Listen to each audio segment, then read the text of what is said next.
Tommy's Ultra Important Keychain on Archive of Our Own by SeriouslyCalamitous. I apologize if I butchered that. Chapter 1. It's called Being Polite. Tommy couldn't say he was incredibly pleased as he walked home from school on the first day of summer. It was unreasonably hot for the end of May, and the news stations called it a hot flash of the century. By mid-afternoon, the temperatures had reached a boiling point that would have been unbearable to anyone else. Tommy wasn't special, but he liked to pretend he was in his bright red hoodie. His roommate had chastised him, saying, "You'll burn to death," but he didn't consider that a terribly important warning. Occasionally, he considered regretting his clothing choice, but the weird stares he kept getting made it all worth it. He enjoyed feeling their eyes judging him from afar. He took pleasure in knowing he'd occupy their minds, if only for a second. For a moment, he'd be important to those randoms. They would never see him again, but they would wish to understand him right then. Tommy had a flair for the dramatic in the most clinical way possible. His teachers referred to him as a troublemaker, though he'd never officially broken any rules. He loved theater, but stayed in the tech booth. He ate his gummy bears head first. All these factors and more made him a dry humor enthusiast's dream. Truthfully, he was just bored. Keeping his life entertaining was hard, but the minor details kept him going when nothing else would. His parents had passed away when he was young, and for a while he was put in the foster care system. After about a year of jumping awkwardly between homes, they found a distant uncle to take him. It wasn't bad there, but his uncle was hardly around. He was a heart surgeon who traveled frequently, and he was the first normal person Tommy had ever met with a power.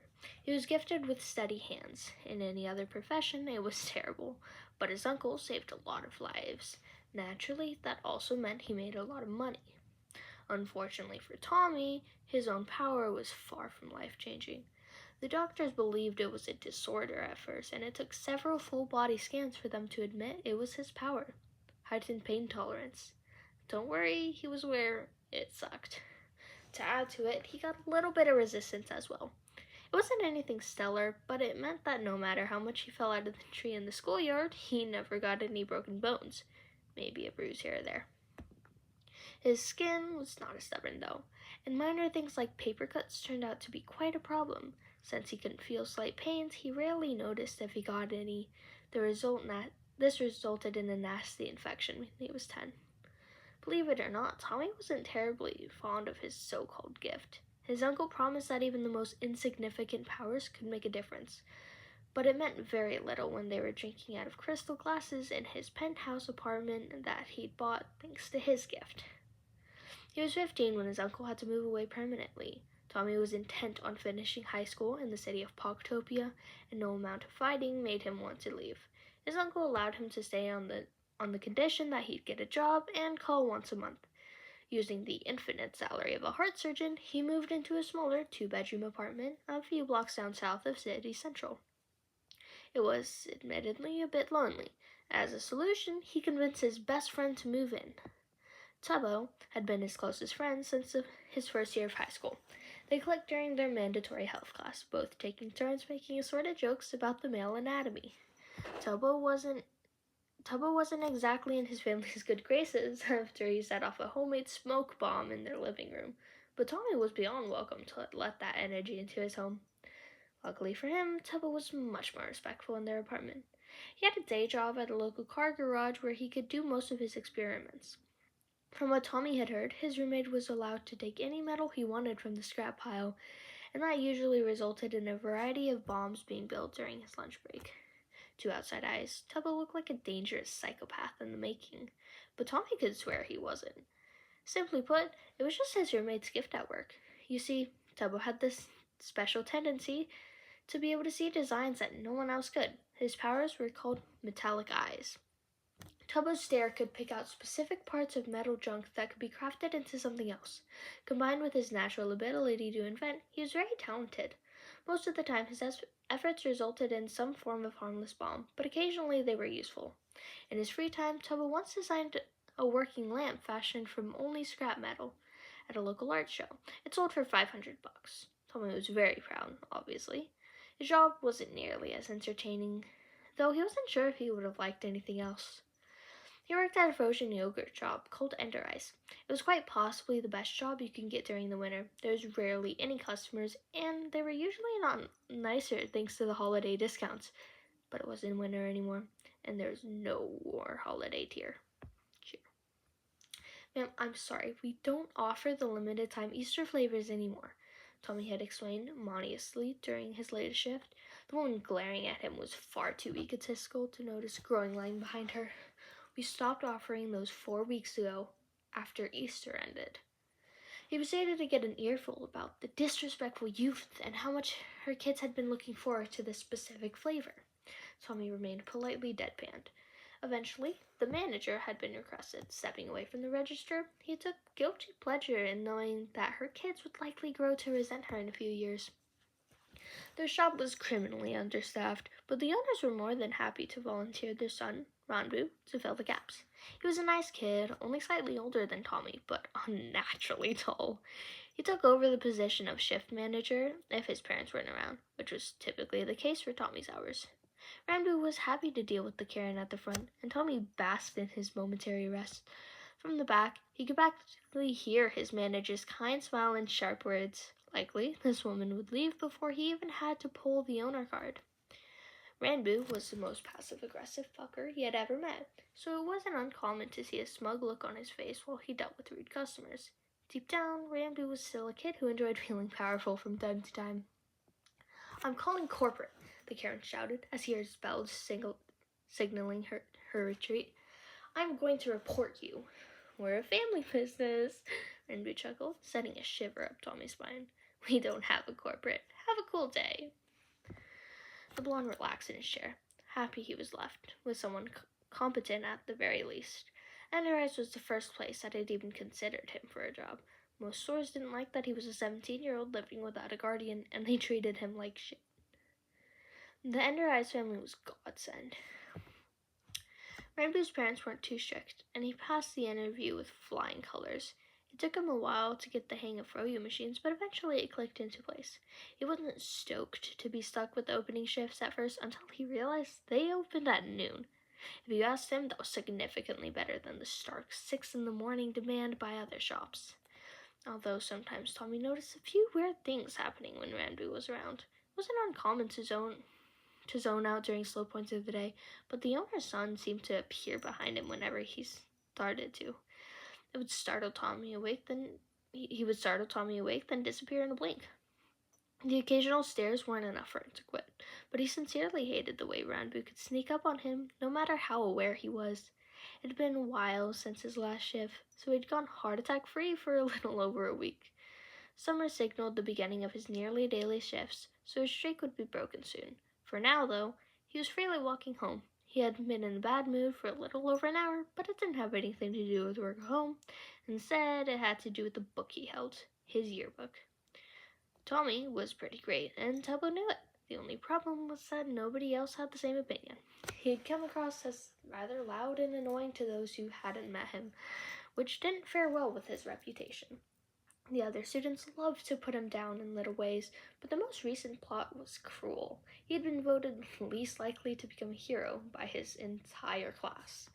The adults overlooked the obvious jab towards Tommy, excusing it as some organized fun.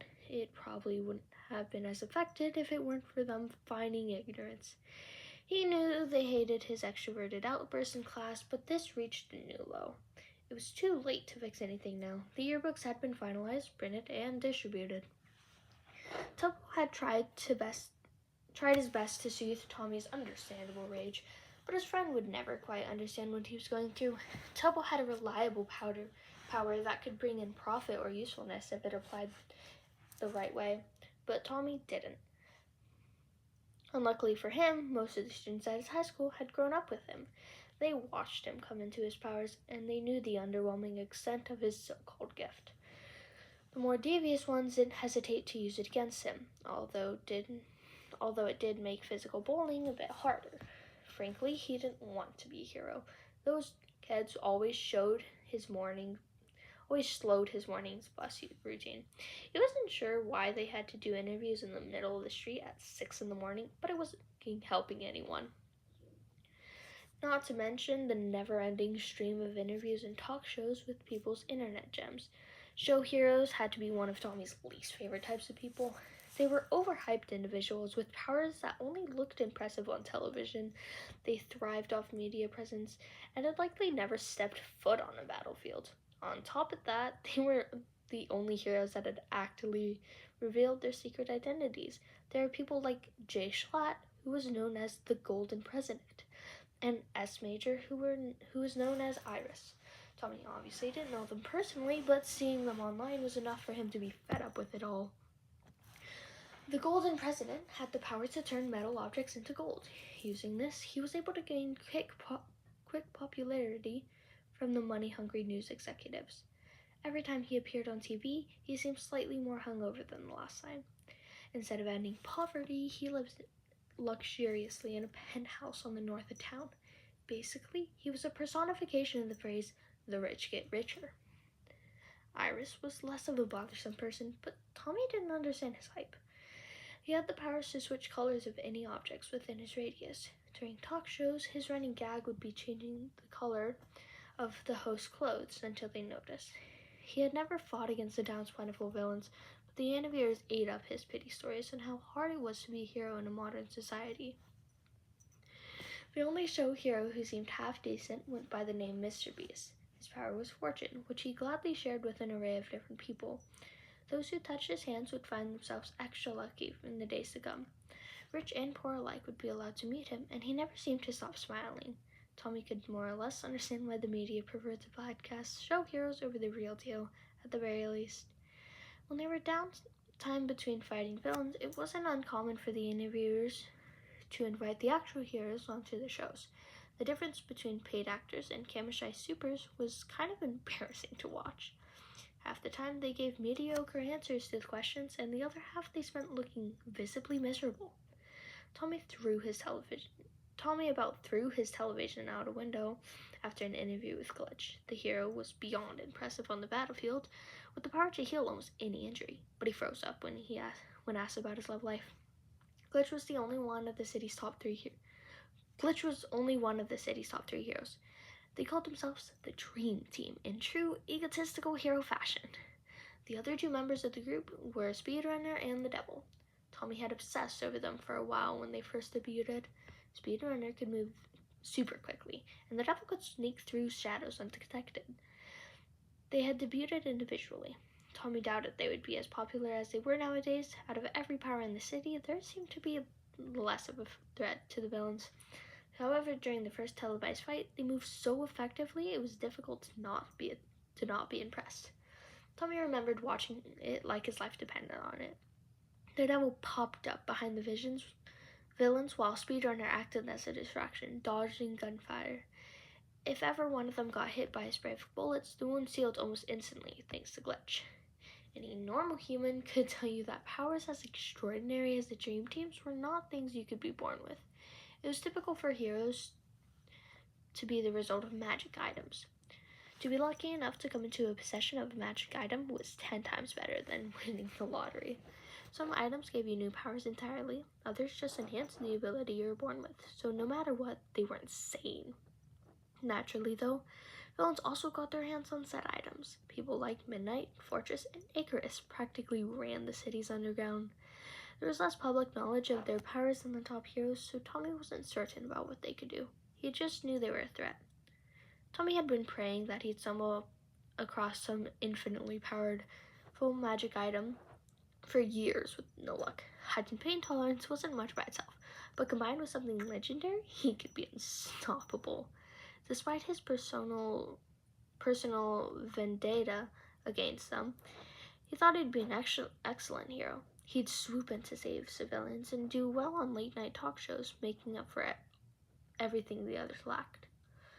Back to his terrible present situation, he was about to pass out from how hot it was getting. The red hoodie had started to do more harm than good, and he wondered if he would ever be able to get out of work. If he would be able to get out of work with a heat stroke. The Under family was nice enough, so he didn't rule it out. Tommy was pretty certain he was only in for bad luck recently. His day would need one heck of a shock to get any better, though he heavily regretted thinking that later. Coming down to the sidewalk were two men in their early 20s, but they were far too busy chatting to notice the blonde walking their way. Tommy was too engrossed in a fantasy world where his gift had been worthwhile, and he didn't look up until it was too late. The three smacked into each other. Hard. Shit, Tommy cursed. He had landed on his back with a force that made him exhale quickly. Whatever he'd bumped into had been more like a brick wall than a human, and he understood when he looked up. One of the two men had also fallen, but the other remained upright. "Watch where you're fucking going, dickhead," the man on the ground groaned, and Tommy glanced over him quickly. He had shaggy brunette curls that fell onto his face like an unkept mop. His clothes were baggy and old, like he'd worn them a million times. He looked lanky, like his body had been stretched into Photoshop to fit his height. On the opposite end of the spectrum, his companion was the most clean-cut gentleman that the South Side would ever see. "Apologies," the composed man said. His voice was deep, and there wasn't a single wrinkle out of place on his white dress shirt. He had straight pink hair pulled into a ponytail that would look sloppy on anyone else. "My brother and I should have paid more attention. Are you all right?" The man held out a hand to help him up, and the boy paled. Holy shit, Tommy realized. This guy was fucking massive. He could snap the teenager like a twig if he wanted to, and that was not a fun thought to entertain. For the time being, he decided to stay silent and take his hand. He nearly screamed as he was yanked up like he was no more than a kitten being lifted by its scruff. The man he had knocked over muttered something under his breath and stood by himself. Now, Tommy realized the strangers were both intimidating in their own ways. If you took a long look at Tommy, you'd say he was a good height. He was above average for most kids today's, and he didn't know many who surpassed him in that regard, besides Ranbu, because that guy was a freak show of genetics. The pink-haired man wasn't short by any means, but next to the other guy, he might as well have been. Tommy felt dwarfed, even if it was only by a few inches of difference. Standing next to a bodybuilder's dream and Big Ben's homeless cousin made him feel extremely inferior. "I'm fine, thanks," Tommy responded after far too long of silence. The brunette guy eyed him like he was considering murder, and only then did Tommy realize he hadn't apologized himself. Sorry, I probably could move too. Is your butt hurt?" "No," Big Ben's homeless cousin said. "You hit the ground much harder, though. I thought you might have hit your head. If you're not careful, you could get a nasty concussion." Tommy scoffed, though it was less about the man's comment and more about the irony of it all. He had never gotten a concussion, and it was easy to assume he never would, thanks to his gift. Something that could truly make him concussed would cause head trauma to a normal individual. Unfortunately, the stranger couldn't read his thoughts, and he could only assume that Tommy was being rude. The man straightened his jacket and shot him a glare. "Fine, be like that," he hissed, gesturing to his companion to start walking. "We'll leave you alone." Tommy didn't terribly care on how this strange pair perceived him, but he couldn't let him go just yet. Benjamin on the sidewalk, 2 keychains had been left behind. You two dropped your keys," he called, reaching to pick them up. The pink-haired man whirled around with wide eyes, and Big Ben slapped his pockets as if to confirm that they were not there. Tommy picked up the first one, humming at the weight. Had a couple of house keys could present. The second set was a bit messier, with several more keychains decorated on it. He reached to pick it up. "Wait, don't touch that!" the brunette man shouted, but it was too late. Tommy had snatched the 2 sets of keys off the ground, and he was holding them out to their owners. The stranger's mouth fell open, gaping like he'd completed some impossible task.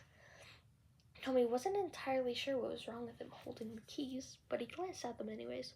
On each individual chain, there was one key that was slightly different from the others. The one in his left hand was a bit of a gold inflection and a singular ruby gem shining in the middle. On his right, the large key was more silver and had a frowny face engraved into it. The stranger said yet to take them from Tommy's extended hands, and he was beginning to grow impatient. He had half a mind to throw the keys at their faces and leave. Tubbo was working a shift directly after school, and it was Tommy's job to make dinner before he got back. "Come on, dickheads, I don't have all day," he grumbled. Slowly, the brunette man took the chain off his right hand and nudged his companion to get the other. What the fuck is wrong with you? I'm sorry, the taller man spoke, though there was still breathiness in his tone. Oh, we didn't catch your name earlier. I'm Wilbur, and this is my brother Techno. Tommy scrunched his nose. They'd gone from random assholes on the street to asking him personal information without a second thought. He's met drug addicts who had less mood swings. There wasn't a bone in his body that wanted to cooperate with them. Hello, are you gonna introduce yourself? Wilbur stammered, wearing the most awkward smile Tommy had ever seen. He noticed now that the guy also had a pair of wire-framed glasses, and he realized that he was probably why he disliked him. The unwashed hipster vibe was far from pleasant. Have you ever had nerve damage? Techno cut in. Tommy blinked. Don't worry, I'll answer your questions once I figure out how you're alive. Tommy recoiled like he'd been slapped. The whiplash of a single conversation with these two strangers was going to be the most damaging thing he had ever experienced if they weren't careful. Wilbur punched his brother's shoulders, although Techno didn't even flinch. I'm sorry about him, the brunette said through clenched teeth. He's not great in social situations. We just wanted to know if you felt any immense physical pain after picking up our stuff. No? Tommy began to slowly back away. There was an alley to the side. If he could just find a break to run, the two probably could outrun him with their size alone, but Tommy was well versed in escaping from bullies on his route home. Are you mental or something? We're fine. You're saying you felt absolutely nothing weird? Or perhaps have you been put under anesthesia recently? Tommy took one final step back before he could see the hesitance in their eyes. Using that brief moment of confusion, he turned and ran. As he expected, they didn't process his leaving until he was in the mouth of the alleyway. He sprinted past the dumpsters, the echo of the falling footsteps fueling his adrenaline. He knew this path from his last run-in with the thug, and there would be a fork coming up. If he went left, he would be led out into a busy street. If he went right, he could jump a fence and be led out into a less crowded area with more hiding spots. Objectively, the dense sidewalks would make it harder to follow, but it would also result in him being slowed down as well. He chose to go right. Thankfully, Tommy had a bit of a head start since he knew to expect the bends. He kicked off a nearby trash can, causing it to topple over, and latched onto the barrier. Wilbur and Techno weren't terribly far behind anymore, but he caught a glimpse of how they slowed at the side of the fence. Tommy pulled himself over and landed with a resounding thud. He didn't waste time taking off again. In the distance, he heard the cursing and shouting that meant he hadn't lost him yet. The alleyway ended, and he found himself on a street with fewer people roaming about. His eyes caught on a familiar sign, and he knew where he was hiding. Welcome to the captain's laundromat, a woman called from behind the counter. As Tommy entered, she had dyed white hair that fell on her shoulders in pristine curls, and the kindest eyes you had ever seen. Ah, Tommy, it's good to see you. Hello, Puffy, Tommy greeted, a bit out of breath and enjoying the cool air and conditioning. This is a totally random question, but if I were to tell you I needed to hide behind the counter right now, how would you react? Her smile fell, and he felt a bit guilty for worrying her. I'd tell you to get your ass over here, she replied instantly, and then I would ask you what the hell is going on. Thank you. Tommy ran behind her desk and ducked down. On cue, a bell at the front signaled someone's entry. Puffy cast him a quick glance before putting on her customer service smile. Welcome to the captain's laundromat. How can I help you two today? Tommy slapped a hand over his mouth. You could hear shuffling as the new entries walked over. You look a bit out of breath. Is everything okay? Sorry for disturbing you, Wilbur spoke. We're looking for a kid who we think came this way. Have you seen anyone come by? Puffy didn't hesitate as she said, I haven't seen anyone but you two since my last customer left about 30 minutes ago. If you give me your numbers, I could call you if anyone matching that description comes in. The two agreed, and Wilbur left Puffy his number on a napkin. Tommy didn't stand up until the doorbells had sounded, and Puffy gave him the all clear. She waited for his exclamation with a disappointed parent look. Look, I did nothing wrong, he stated, standing his ground. They wouldn't stop asking me weird questions, so I ran away, that's all, I promise. Puffy raised an eyebrow and he rolled his eyes. The only other thing I did was pick up some keys they dropped. Tommy admitted. I don't see why that would matter, though. The laundromat's owner deadpanned. She didn't respond, instead reaching for her computer. Tommy frowned, watching her pull up a website that looked way too professional for anything he would ever visit. She picked up the napkin with the phone number and typed it into the search bar. What are you doing? Tommy asked. Puffy sighed, clicking the search button and waiting for it to load. To Juan's surprise, the profile popped up. The name's Wilbur Soot was written, along with a variety of other personal details. Hey, that's one of the guys. How'd you do that? This is a website that business owners use to run background checks on their employees, Puffy explained. I wanted to confirm something. She clicked the guy's profile and scrolled down on a page of work experience. There was only one place listed, the After Hours Bar and Grill. According to the listed information, he was a waiter. Puffy hummed and stared at the floor and thought. Just as I thought. I know the owner of this place, she sighed. I'll talk to him later about this, but try to avoid these two if you ever see them again. You know you can always call me. Thanks, Puffy, Tommy said, finally leaving. The weird men were nowhere to be seen, and nothing else happened for the rest of his shift home. The lobby of his apartment building was empty, thankfully. He checked their mailbox now to avoid awkward run-ins with his neighbor later. Once he was safely in the elevator, he felt like he could breathe again. His apartment was quiet. It seemed like Tubbo was staying out later nowadays. But he didn't question it, since his roommate was probably just caught up in the garage's scrap pile. They had an entire kitchen cabinet dedicated to his inventions. Tommy was about to relax when his phone began to ring. Half of him wanted to chuck it across the room and force the caller to go to voicemail. When he saw whose name it was, he knew he couldn't. He groaned and clicked the answer button. Hey, Tommy. Randy's happy-to-go-lucky voice chimed through. Over the phone, it was hard to tell if shift manager was actually happy or just the kind of happy that came right before he shouted at you. Luckily, the latter tone had only been used on him once.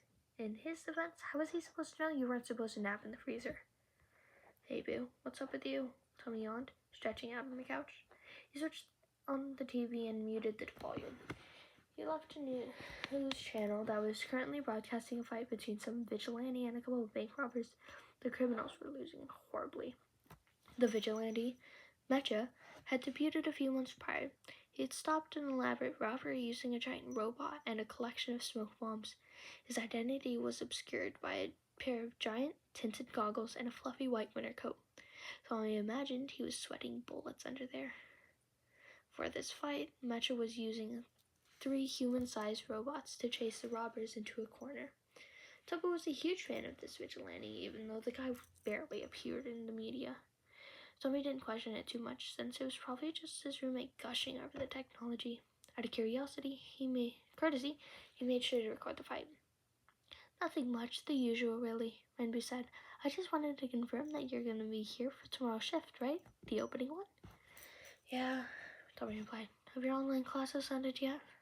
Not yet, the other confirmed, a bit of disgruntled inflection creeping into his voice. I've got a few more, then I'll be officially out of high school. Ranbu had an interesting education schedule in comparison to Tommy's regular one. According to Miss Hender, her son had trouble sitting still in classrooms and much preferred to attend online seminars. On top of that, though, Ranbu was really smart and got to graduate high school a year early. If you have one tomorrow, you know I can handle the start shift without you, Tommy reminded him. On the other line, he suddenly heard a distant crash. What was that? Is everything okay? Yeah, my mom just dropped her pan in the kitchen. I'm gonna go help her clean it up. And so hurriedly, see you later, Tommy, don't be late. The call went dead, and Tommy tossed the phone on a nearby pillow. He switched the volume on the TV and settled to watch. One of Mecha's robots had been rendered useless after taking a couple of gunshots. The other 2 were struggling to keep the robbers cornered until the police could arrive. All of a sudden, a robber broke through the makeshift barrier and aimed his gun at Mecha's head. Before he could fire, the camera blurred a bit and another vigilante appeared, knocking the man's gun away. Tommy rubbed his eyes and realized that the TV hadn't glitched at all. The new arrival was a never-seen-before vigilante. Tommy hadn't expected to witness a debut right at that second, but here he was. The second new guy was awkwardly tall, especially compared to Mecha's shorter stature. The news anchor was frantically trying to explain the scene unfolding outside the bank, but ultimately she had no idea what was happening either. The new guy was dressed in a rather fancy white suit, which complemented his black hair and mask nicely. His face was hidden by a half-black, half-white mask and a pair of sunglasses. Compared to his companion's more neutral costume, he looked elegant.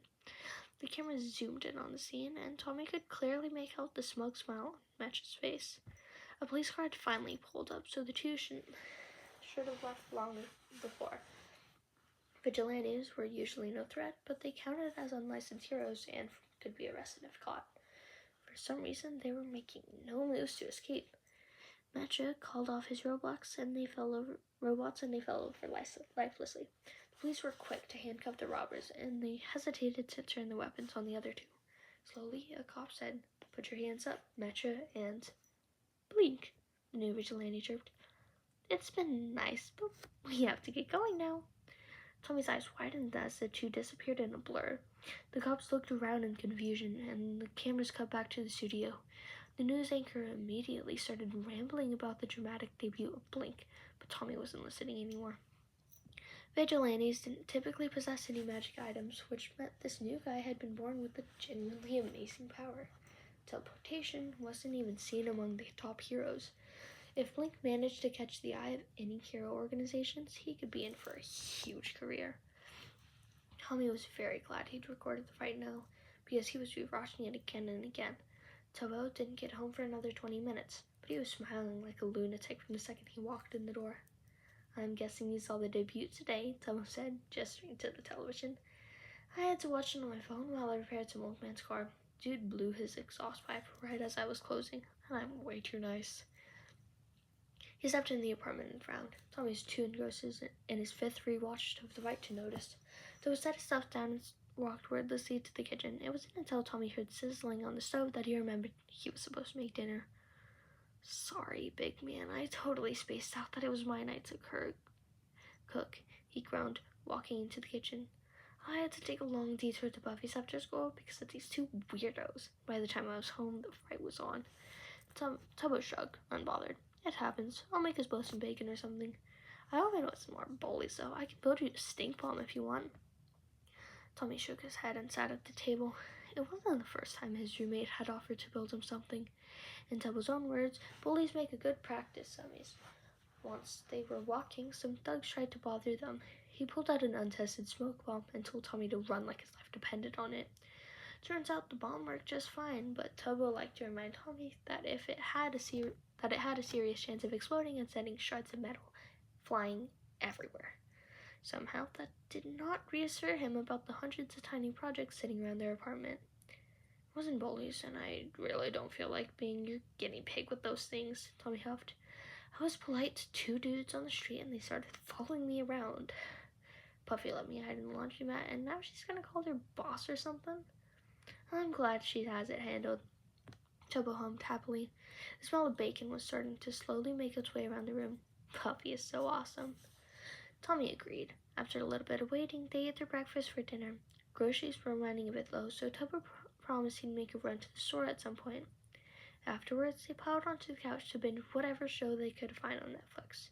Tommy was the first to turn in because of his opening shift, but Tubbo wasn't too far behind. It was strange to see his roommate going to bed early, but he claimed it was just to be exhausted.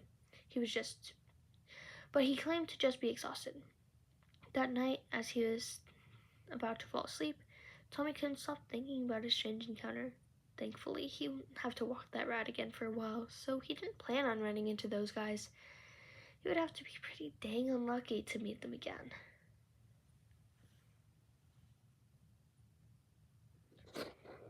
And that's the end of the chapter. I hope you liked it. For the few of you listening, again, this is Tommy's Ultra Important Keychain on Archive of Our Own by SeriouslyCalamitous.